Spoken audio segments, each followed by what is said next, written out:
Hello, everybody. Welcome to All Things Odd. My name is Dr. Hannah Galloway, and we are going to show you our YouTube page here so I can kind of familiarize you with that. So right here, this is our YouTube page. You can subscribe, and then you can know when we have new videos. If you look here, I think it's under the videos tab. It kind of puts it into playlists so you can tell what the topics are about. So follow us there and subscribe so you can get notifications. We don't do a new show every week, but we try to do one as much as we can, and it's always on Thursday at 12:30. So today we are actually going to talk about a fun community event that we have coming up. So we are going to be doing an event with Cochlear at the Chamber of Commerce. And it's a prospective patient event. So somebody who wants to learn more about cochlear implants, maybe you've heard of cochlear implants, but you don't know if they're for you.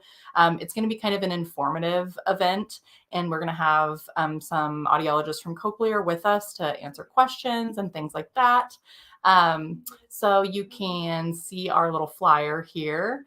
That kind of scroll through it. So it's on July 18th at 1:30, and it's at the Chamber of Commerce building.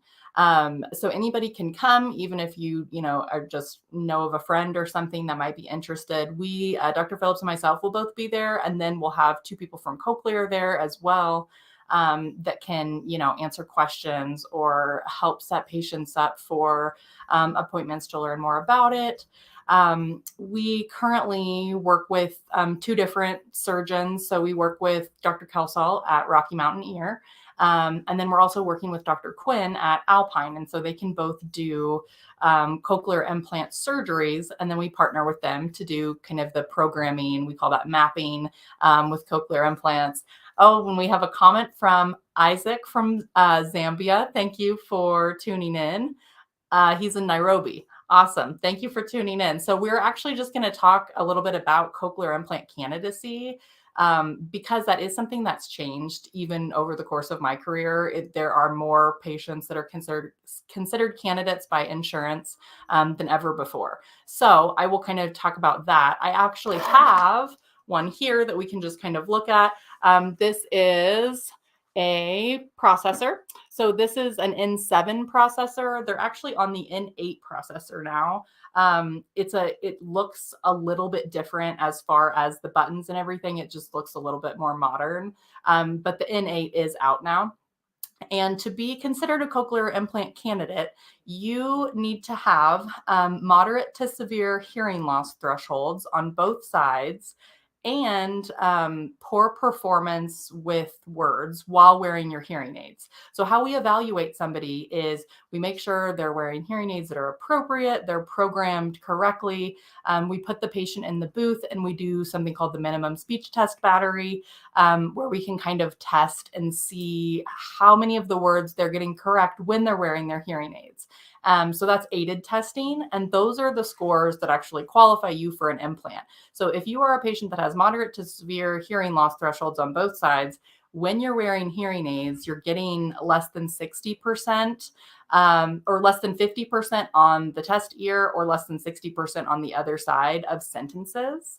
Then that makes you a candidate. So if you've got, like 60% on one side, 40% on the other, that would make you a candidate for a cochlear implant. And those are with hearing aids. So typically when we do a hearing test in the booth and we have you do word testing, have you repeat words back, that's not with your hearing aids, and it's not sentences.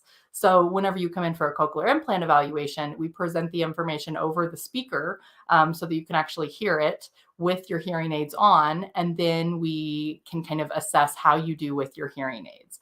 And so that criteria is sort of based off Medicare because they kind of set the stage for everybody else. So until I think it was about a year, maybe 2 years ago, the criteria was 40%. So you had to have 40% or less on both sides. Now it's 60%.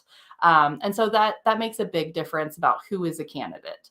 So that being said, if you're somebody that was told before that you were not a candidate, or that maybe you should do an evaluation again in a few years to kind of see if you're a candidate now, criteria has changed, and we can get you in to do an evaluation to kind of see if that's something that might be right for you, or if it's not, we can talk about other options, that that might work well for you.